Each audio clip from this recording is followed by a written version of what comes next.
so I just sit here and talk to you, and this thing is recording everything I say? Right, okay. So, my name is Mordecai, and I'm a magician. Licensed magician. Perfectly legal, registered, metahuman, dwarf magician. Okay.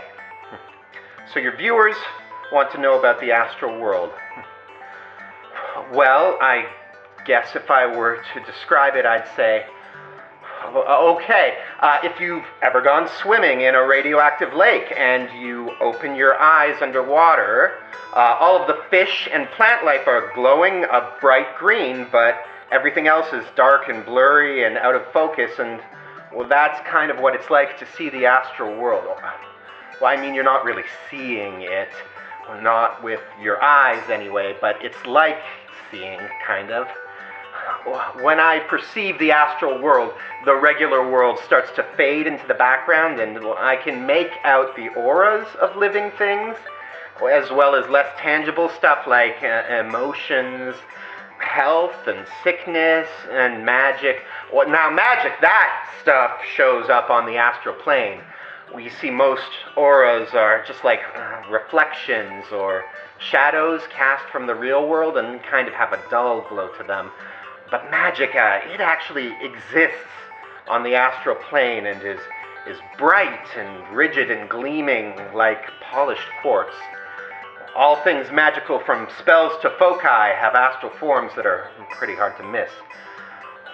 When it comes to mundane people in electronics, I'm pretty good at hiding myself with magic, but make no mistake, once I've cast spells on myself or activated my foci, well, then the jig is up to anyone who's astrally perceiving in my direction.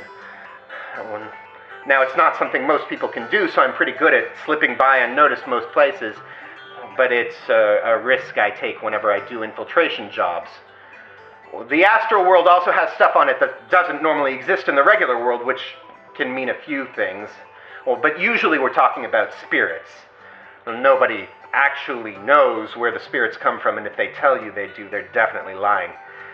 Well, of course, most people never even notice spirits, because spirits are in the astral world, and they tend to like staying there, and well, things that are strictly in the meat world don't affect things that are strictly in the astral world, and vice versa. A spirit could be passing through you right now on the astral plane, and well, all you would feel is a tingling in your spine or maybe a brief chill run through you, and well, odds are you wouldn't even notice it if you weren't paying attention for it. But the moment a magical meat creature like yours truly starts perceiving the astral world, well, I become what's called dual-natured, which means I can now both hurt and be hurt by things in the astral world, so yeah, it can be dangerous. And spirits likewise can materialize in order to do damage in the real world, but when they do, they too become vulnerable to things in our world, so they don't tend to do it, well, unless they've been magically conjured and ordered to. Now, if I'm feeling particularly adventurous, I can push all the way through and project my mind into astral space and leave my physical body behind. Now, this isn't something just anyone can do. I mean, other metahumans can perceive the astral world if they're awakened and have the right abilities, but only full-fledged magicians like myself can astrally project. My body goes unconscious when I project, but my mind can move anywhere and just about as fast as I can think of where I want to go. I won't lie, it's pretty sweet. Except there's not an awful lot I can actually do while I'm there other than, well, you know, sniff around at other people's auras and maybe take a blurry look at the physical world. It's like I said, stuff in the astral plane doesn't get to affect stuff in the regular world and vice versa. Well, I mean, I can sort of manifest myself like a ghost if I concentrate hard enough, just so that people can see me and hear me, but that's about it. None of my spells work on stuff that isn't at least partially in the astral plane with me. It's dangerous to be projecting on the astral plane too, because, well, I could get trapped away from my body.